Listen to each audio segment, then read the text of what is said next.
ಅಲ್ಪಸಂಖ್ಯಾತರ ಕಚೇರಿಗೆ ಭೇಟಿ ನೀಡಿದ ಶಾಸಕರಾದ ಆಸಿಫ್ ಉರ್ಫ್ ರಾಜು ಸೇಠ್ ಅವರು 95%ಗಿಂತ ಹೆಚ್ಚು ಅಂಕಗಳನ್ನು ಪಡೆದ ಪ್ರತಿಭಾವಂತ ವಿದ್ಯಾರ್ಥಿಗಳನ್ನು ಸನ್ಮಾನಿಸಿದ್ರು. ಅವರ ಪರಿಶ್ರಮ ಮತ್ತು ಶೈಕ್ಷಣಿಕ ಸಾಧನೆಯನ್ನು ಪ್ರಶಂಸಿಸಲಾಯಿತು. ಎಆರ್ಎಸ್ ಆಸಿಫ್ ರಾಜು ಸೇಠ್ ಫೌಂಡೇಶನ್ನ ವತಿಯಿಂದ ಪ್ರತಿಯೊಬ್ಬ ವಿದ್ಯಾರ್ಥಿಗೆ 25,000 ನಗದು ಬಹುಮಾನ ನೀಡಿ ಮುಂದಿನ ಯಶಸ್ಸಿಗೆ ಪ್ರೋತ್ಸಾಹನೆ ನೀಡಲಾಯಿತು. ಈ ಕಾರ್ಯಕ್ರಮದಲ್ಲಿ ಮೊರಾರ್ಜಿ ದೇಸಾಯಿ ಶಾಲೆ ಹಾಗೂ ಮುದಾರ್ಗಿ ಪ್ರದೇಶದ 3 ಪ್ರತಿಭಾವಂತ ವಿದ್ಯಾರ್ಥಿಗಳಿಗೆ ವಿಶೇಷ ಗೌರವ ಸಲ್ಲಿಸಲಾಯಿತು. ಶಾಸಕರಾದ ಸೇಠ್ ಅವರು ವಿದ್ಯಾರ್ಥಿಗಳನ್ನು ವೈಯಕ್ತಿಕವಾಗಿ ಅಭಿನಂದಿಸಿ ಅವರ ಪರಿಶ್ರಮವನ್ನು ಮೆಚ್ಚಿಕೊಂಡು ಮುಂದಿನ ಅವಕಾಶಗಳನ್ನು ಸದುಪಯೋಗಪಡಿಸಿಕೊಂಡು ಇನ್ನಷ್ಟು ಎತ್ತರ ಸಾಧಿಸಲು ಪ್ರೇರೇಪಿಸಿದರು.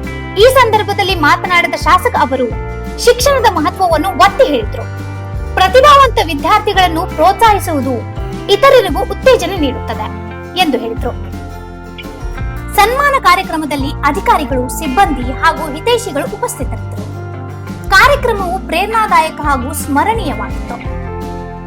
ಇಂಥ ಇನ್ನೂ ಅಪ್ಡೇಟ್ಗಳಿಗಾಗಿ ಫಾಲೋ ಮಾಡಿ ವಾಯ್ಸ್ ಆಫ್ ವೇಣುಗ್ರಾಮ್ಗೆ.